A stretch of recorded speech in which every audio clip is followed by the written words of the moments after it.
Assalamualaikum warahmatullahi wabarakatuh. Halo semuanya, kembali lagi dengan saya Bintang dari Prodi S1 Teknik Informatika Universitas Muhammadiyah Magelang.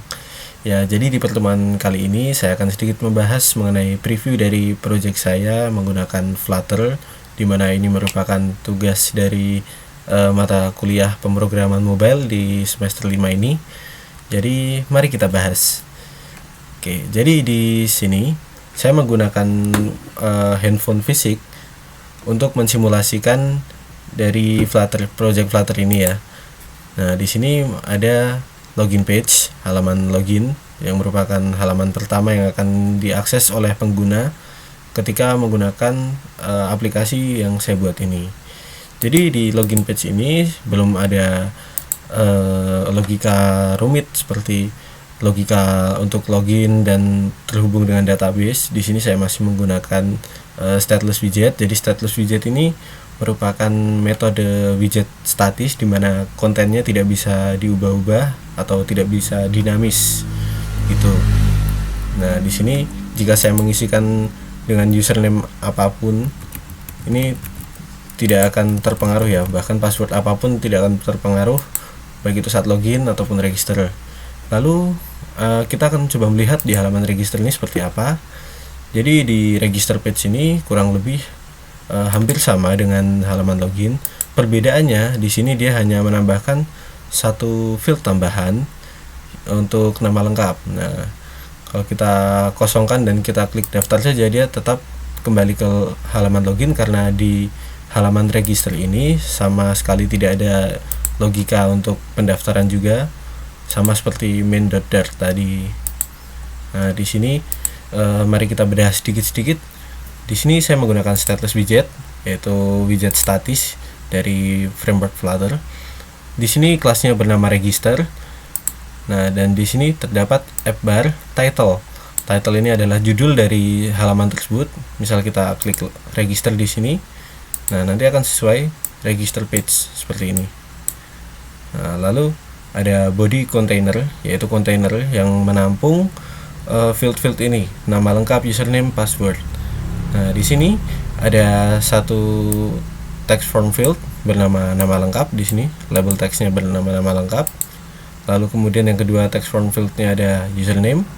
Lalu text form field ketiga yaitu password, di mana di sini menggunakan logika obscure text. Ini adalah sebuah tools untuk menyamarkan password yang akan dimasukkan oleh user.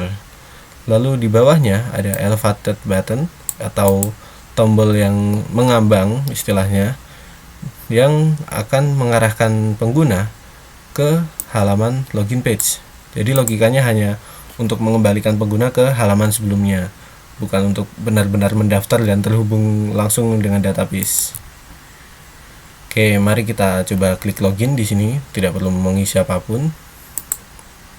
Oke, jadi di sini terdapat halaman utama di mana programnya seperti berikut ini, yaitu mainpage.dart. Nah, di sini terdapat program dari mainpage itu sendiri. Di sini saya mengimport beberapa halaman seperti menu 1, 2, 3, 4 dan login page.dart. Nah, mari kita bahas satu persatu. Nah, mulai dari tombol pertama atau baris pertama saja. Di sini ada baris 1 untuk menu 1 dan menu 2 yang menggunakan logika row di sini. Jadi row ini adalah baris di mana dalam baris itu terdapat dua tombol. Yang satu mengarahkan ke menu 1 dan yang kedua mengarahkan ke menu 2 menggunakan elevated button, yaitu tombol yang mengambang tadi. Nah, ini menggunakan logika navigator push, di mana navigator push ini fungsinya untuk mengganti halaman, bukan untuk kembali ke halaman, tapi mengganti halaman. Karena logika untuk kembali ke halaman sebelumnya itu menggunakan yang namanya pop. Nanti akan kita lihat juga untuk program dari pop itu sendiri. Nah, di sini ada row kedua atau baris kedua yang isinya adalah menu 3 dan menu 4. Di sini sama menggunakan elevated button, nanti akan diarahkan ke sebuah project atau sebuah file yang bernama mycal. Lalu ada menu 4 juga di sini. Oke. Dan di bawahnya ada elevated button terakhir, yaitu tombol untuk logout. Nah, jadi di sini ada tombol logoutnya juga, dimana kalau kita klik ini akan kembali ke halaman login. Tapi logika logout di sini masih cukup sederhana juga. Di sini kita hanya menggunakan navigator push replacement. Nah, jadi di sini tombol logout ini hanya akan mengarahkan pengguna atau user ke halaman login. Nah, mari kita coba klik di sini menu 1. Nah, di menu 1 ini tidak ada isinya dan hanya ada sebuah tombol bertuliskan kembali. Nah, mari kita cek untuk halaman menu 1 ini seperti apa programnya. Nah, jadi di sini sama, saya masih menggunakan stateless widget karena sekali lagi ini adalah aplikasi dengan sifat statis ya untuk menu 1 ini, dimana isinya tidak berubah-ubah, hanya ada tombol satu tombol kembali saja untuk kembali ke menu utama. Jadi di sini hanya ada elevated button yang akan mengarahkan pengguna ketika diklik on press. Ketika ditekan, dia akan menavigasikan pengguna ini ke konteks atau ke halaman sebelumnya menggunakan logika pop. Nah, ini tadi pop adalah logika yang akan mengembalikan suatu nilai atau return suatu value dari halaman sebelumnya. Nah, lalu kita klik kembali. Ketika kita klik kembali akan kembali ke menu utama seperti yang saya bilang tadi. Lalu untuk menu kedua, nah di sini menu kedua ada sebuah aplikasi sederhana, yaitu aplikasi counter, di mana aplikasi counter ini tidak menggunakan stateless widget lagi, melainkan kita menggunakan stateful widget. Nah, apa itu stateful widget? Kalau stateless widget adalah program untuk membuat widget statis, maka stateful widget adalah kebalikannya, di mana stateful widget ini akan membuat sebuah program yang hasilnya berupa program dinamis atau dapat berubah-ubah. Nah, contohnya ketika kita klik di sini ada tombol tambah. Di sini kalau kita klik, maka jumlah ini akan bertambah 1. Nah, lalu di debug console atau di log sini akan menambahkan angkanya lagi. Nah, di sini ada berwarna kuning jumlah 4, 5, 6, 7, 8 dan seterusnya. Aplikasi counter ini biasa kita temui dalam aplikasi-aplikasi tasbih digital dan semacamnya. Nah, mari kita bahas mengenai programnya. Jadi untuk stateful widget ini kita akan mengoverride sebuah state, atau kita akan membuat sebuah state baru bernama underscore menu2 state. Di sini dia hanya akronim dari kelas utamanya yang bernama menu2. Lalu di kelas menu2 state ini akan kita buat logikanya untuk menambahkan angka di dalam halaman tersebut. Jadi dimulai dari deklarasi variabel jumlah dulu menggunakan tipe data integer atau bilangan bulat yang dimulai dari 0. Jadi ketika kita masuk ke aplikasi counter ini lagi, nah dia akan mengulang bilangannya dari 0 kembali. Nah, lalu di bawahnya ada logika untuk membuat sebuah function bernama tambah angka. Nah, di tambah angka ini kita menggunakan tools atau bawaan dari Flutter sendiri yang bernama setState, atau membuat sebuah kondisi di mana jumlah, yaitu nama variabel tadi jumlah, itu akan terus bertambah dan akan dicatat di dalam log jumlah tersebut. Jadi di dalam log ini tadi terdapat jumlah lalu angkanya berapa. Nah, itu dia untuk lognya. Sementara untuk menampilkannya itu menggunakan logika widget di bawahnya, yaitu widget build, di mana dia akan membuild atau membangun sebuah konteks yang mana konteksnya adalah jumlah tadi itu akan dideklarasikan di sini menggunakan dolar jumlah. Lalu ada tombol elevated button on press, fungsi dari tambah angka tadi. Jadi tombol tambah angka tadi akan langsung dijalankan oleh elevated button itu ketika diklik.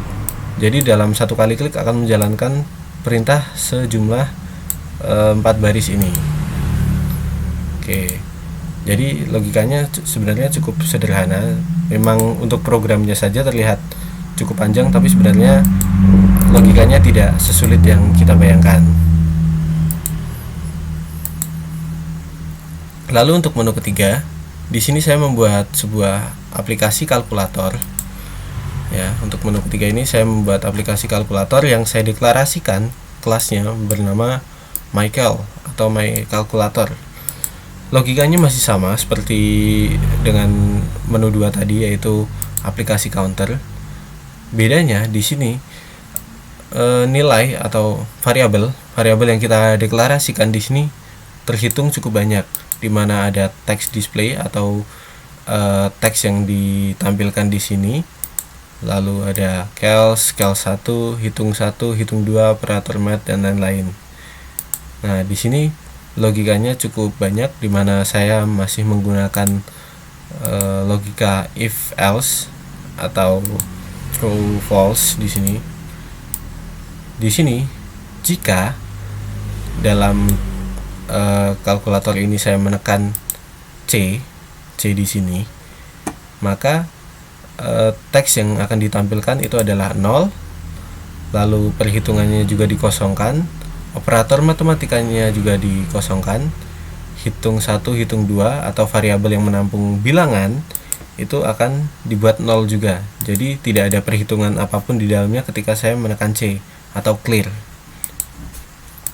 Nah, sementara kalau saya terdeteksi menekan entah itu plus atau minus, terus ada juga perkalian, ada juga pembagian di sini.